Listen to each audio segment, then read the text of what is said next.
Our next topic is functions of marketing. हमने हमारे last lecture में देखा था फिलोसफीज ऑफ मार्केटिंग मैनेजमेंट। अब है मार्केटिंग में क्या क्या करा जाएगा, मार्केटिंग में एक मैनेजर को क्या क्या करना पड़ेगा। तो उसको ये सारी चीजें करनी पड़ेगी। उसको market research, market planning, product को डिज़ाइन करना पड़ेगा। उसके बाद उसमें ये देखना पड़ेगा कि कितने प्रोडक्ट्स बना सकता है वो, उनको पैक करेगा, लेबल करेगा, उन पर ब्रांड नेम लगाएगा, कस्टमर सपोर्ट सर्विसेज देगा, प्राइस डिसाइड करेगा, प्रमोशन कैसे करना है, सेल कैसे करना है, फिजिकली डिस्ट्रीब्यूट कैसे करना है, ट्रांसपोर्टेशन का कौन सा मेथड अपनाएगा और स्टोरेज और वेयर हाउसिंग कैसे करेगा। ये सारी चीज़ें फंक्शंस ऑफ मार्केटिंग में आता है। सबसे फर्स्ट है मार्केटिंग का सबसे पहला function gathering and analysing market information, that is market research. सबसे पहले मार्केट की रिसर्च करेगा कि मार्केट में किस तरीके के प्रोडक्ट की नीड है, लोगों को किस चीज की जरूरत है। जैसे कि सर्दियां आने वाली है तो एक वुलन कंपनी क्या करेगी, उसको ऐसा पता चले कि इस साल सर्दी ज़्यादा होने वाली है तो वो क्या करेगी, अच्छी क्वालिटी के लेदर जैकेट्स और वुलन्स, हाई क्वालिटी वुलन्स जिनमें गर्माश ज़्यादा होती है, इस तरीके के प्रोडक्ट्स बनाना स्टार्ट कर देगी।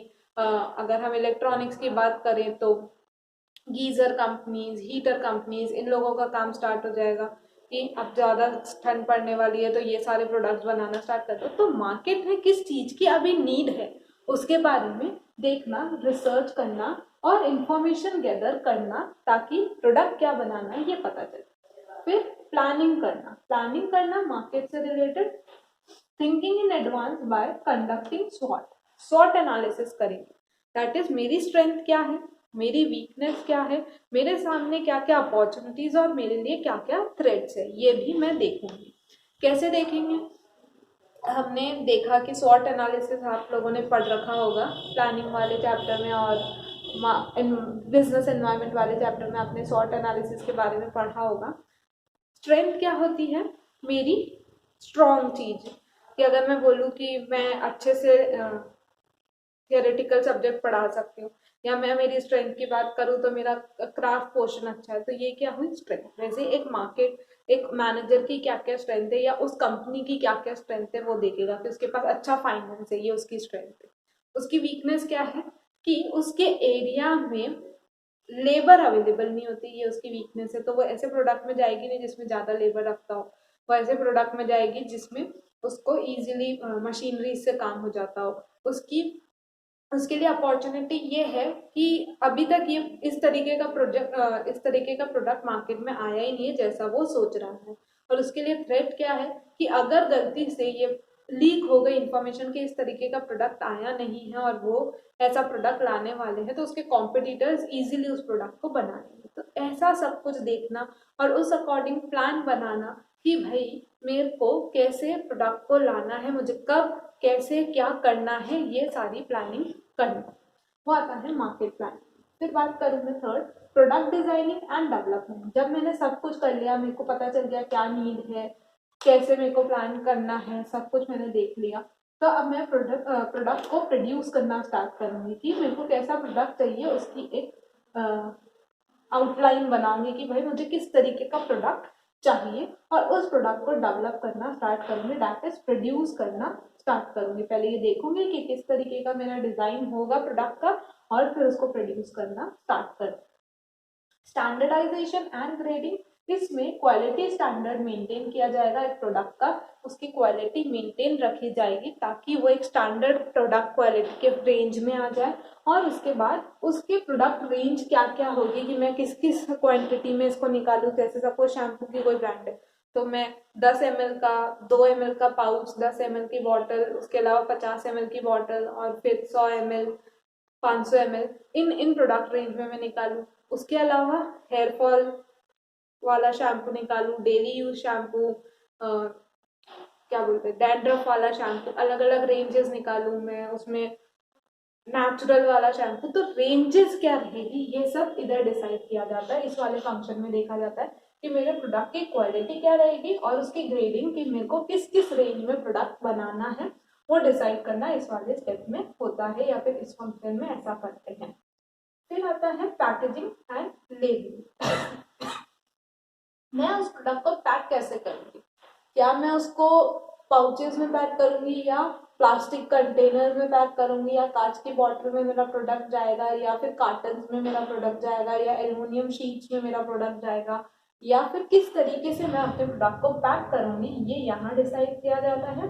और उस पर लेबल कैसे होगा, उस पर क्या क्या इंफॉर्मेशन मुझे देनी है, वो सब भी डिसाइड करते हैं। फिर आता है ब्रांडिंग। ब्रांडिंग में क्या करा जाता है कि एक नाम सेलेक्ट किया जाता है कि मेरे प्रोडक्ट का नेम क्या रहेगा, उसका लोगो क्या रहेगा, ताकि लोग उस प्रोडक्ट को कैसे पहचाने। आज आईफोन का लेबल है कि भाई हाफ एप्पल बना हुआ है तो ये आईफोन है, तो हम उसको देख के पहचान जाते हैं कि भाई ये आईफोन है। सैमसंग है, उसकी लीव बनी हुई है, उससे हम पहचान जाते हैं कि भाई ये सैमसंग है। हर फोन का अपना अपना एक प्रोडक्ट रिकॉग्नाइजेशन होता है, एक मार्क होता है जिसके थ्रू हम उसको पहचान जाते हैं कि भाई यही वो प्रोडक्ट है। हम दुकान पे जाते हैं, बहुत सारे शैम्पूस पड़े होते हैं, हम अपनी बॉटल देख के पहचान जाते हैं यही वाला शैम्पू हमें दो। तो प्रोडक्ट को रिकॉग्नाइज करने के लिए कैसे रिकॉग्नाइज करेंगे, उसका नाम क्या रहेगा, ये सब ब्रांडिंग में हम करते हैं। फिर आता है कस्टमर सपोर्ट सर्विसेज।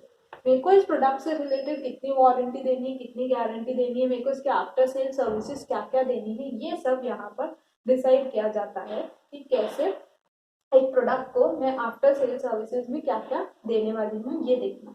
फिर उसकी मैं प्राइस फिक्स करूंगी, प्राइसिंग ऑफ द प्रोडक्ट। इसमें मैं उस प्रोडक्ट की प्राइस फिक्स करूंगी कि मेरे प्रोडक्ट की प्राइस क्या रहेगी। मुझे इतना सब कुछ करने के लिए पैसा तो लगा ही होगा, इतना सब कुछ करने के लिए मुझे पैसा तो लगेगा ही, तो वो पैसा जो है वो मैं मेरी प्राइजेस से वसूलूंगी। वो जब मैं प्राइजेस से वसूल रही हूँ तो मुझे प्राइस तो फिक्स करनी पड़ी होगी कि मेरे को मार्केट रिसर्च में इतने रुपए लगे, प्लानिंग करी तो मुझे इतने रुपए गए, प्रोडक्ट को डिजाइन और प्रोड्यूस किया उसके इतना पैसा लगा, उसको ग्रेडिंग वगैरह करी, उसको पैकेजिंग, ग्रेडिंग, ब्रांडिंग, ये सब मैंने किया, तो इस सब में पैसा इन्वॉल्व होता है। उन सब के हिसाब से मेरी पर प्रोडक्ट की प्राइस क्या रहेगी वो यहाँ पर फिक्स करी जाती है। फिर प्रमोशन एंड सेलिंग। अब मैं इस प्रोडक्ट को बेचूंगी कैसे, बेचना है मुझे, सेल करना है, तो कैसे, किस टेक्निक को अपनाऊंगी, कौन सी प्रमोशनल टेक्निक में लगाऊंगी, ये सब डिसाइड करना कि deciding ways to promote and sell, कि कैसे मैं इस प्रोडक्ट को प्रमोट करूंगी, कैसे मैं इसको सेल करूंगी, क्या मैं रिटेलिंग करूंगी या फिर मैं होलसेलिंग करूंगी या फिर मैं बहुत सारे चैनल्स ऑफ डिस्ट्रीब्यूशन रखूंगी, इन सब के बारे में सोचना। इन सब के बारे में डिटेलिंग में पूरे चैप्टर में आगे दिया हुआ है, हम वहां पर देखेंगे सब चीज को डिटेल में। अभी अभी हम ये देख रहे हैं कि मार्केटिंग में फंक्शंस क्या क्या है, ये सारी चीजें इन डिटेल इस पूरे चैप्टर में दी हुई है। अभी मैं इन शॉर्ट बता रही हूँ। तो फिजिकल डिस्ट्रीब्यूशन क्या रहेगा मेरा, कि कैसे मैं डिस्ट्रीब्यूट करूंगी प्रोडक्ट को, क्या होलसेलर रिटेलर होंगे, वन लाइनर होगा कि मैं डायरेक्टली बेचूंगी या फिर टू लाइन डिस्ट्रीब्यूशन होगा कि मैं होलसेलर और रिटेलर रखूंगी या फिर सिर्फ रिटेलर रखूंगी या फिर एजेंसीज रखूंगी या बहुत बड़ा एक डिस्ट्रीब्यूशन चैनल रखूंगी। उस हिसाब से फिजिकल डिस्ट्रीब्यूशन में देखा जाएगा कि कैसे मैं अपने प्रोडक्ट को डिस्ट्रीब्यूट करूंगी ताकि वो राइट टाइम पे, राइट क्वांटिटी में, राइट प्लेस पर पहुंच जाए। फिर आता है ट्रांसपोर्टेशन। जब मैं फिजिकली डिस्ट्रीब्यूट करने की सोच रही हूँ तो ये तो नहीं है कि मेरे पास कस्टमर आके और खरीद के ले जाएगा, बहुत सारी चीजें ऐसी होती है जो मेरे पास आके ले जाएगा। जैसे कि ब्यावर की बात करूँ तो ब्यावर की तिलपट्टी मशहूर है, तो तिलपट्टी वाले की दुकान पे आके लोग लेके जाएंगे तिल। लेकिन बहुत सारी चीजें ऐसी होती है, अब मेरे को टाटा मोटर्स लेनी, तो क्या टाटा मोटर्स मेरे घर पे मोटर छोड़ के जाएगा, नहीं ना, मुझे जाना पड़ेगा उसके आउटलेट पर।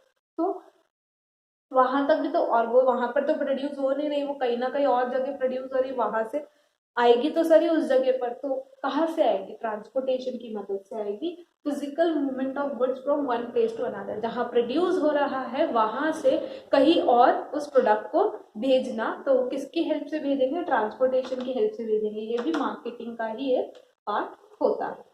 फिर आता है स्टोरेज एंड वेयर हाउसिंग। अब जब ज्यादा प्रोडक्ट्स बनाने ही पड़ते, ये तो नहीं है कि अब प्रोडक्ट की डिमांड आएगी तभी मैं प्रोडक्ट बनाऊंगी, मुझे प्रोडक्ट बना के रखने पड़ते हैं ताकि जैसे ही डिमांड आए तो कोई खाली ना जाए कस्टमर। तो प्रोडक्ट की डिमांड जैसे ही आएगी तो मुझे बेचना है, तो मेरे को उसको स्टोर करके या वेयर हाउसेज में रखना पड़ेगा। हमने 11th क्लास में पढ़ा है वेयर हाउसिंग सर्विसेज, तो उसको स्टोर करके और वेयर हाउसेज में मैं रखूंगी ताकि जब भी डिमांड अराइज हो उस चीज की तो मैं उस चीज को सप्लाई कर सकूं। तो इन्वेंट्री मेंटेन करके रखना, स्टॉक मेंटेन करके चलना मेरा नेक्स्ट फंक्शन है। तो मार्केटिंग के क्या क्या फंक्शन है, मार्केट रिसर्च करूंगी मैं, प्लानिंग करूंगी कि पहले ये देखूंगी कि क्या बनाना है, कैसे बनाना है, उस प्रोडक्ट को डिज़ाइन करूँगी और प्रोड्यूस करूँगी, फिर उसकी ग्रेडिंग करूँगी कि किस किस रेंज में बनाना है, फिर उसको पैक और लेबल कैसे करूँगी, वो उसका ब्रांड नेम क्या रहेगा, उसका लोगो क्या रहेगा, ये डिसाइड करना, उसमें क्या क्या सर्विसेज दूंगी, उसकी प्राइस क्या रहेगी, कैसे मैं उसको प्रमोट करूंगी, कैसे सेल करूंगी, फिजिकली डिस्ट्रीब्यूट कैसे करूंगी, रिटेलर्स की चेन चैनल्स ऑफ डिस्ट्रीब्यूशन क्या रहेंगे, ट्रांसपोर्टेशन कैसे करेंगे और स्टोरेज और वेयर हाउसिंग क्या करेंगे, ये सब डिसाइड करना एक मार्केटिंग मैनेजर का काम होता है। वो ये सारी चीजें देखता है और उस हिसाब से अपने प्रोडक्ट को मार्केट में लेके आता है। ये था हमारा मार्केटिंग के फंक्शन। नेक्स्ट हमारा टॉपिक रहेगा मार्केटिंग मिक्स, जिसको हम हमारे नेक्स्ट लेक्चर में देखेंगे।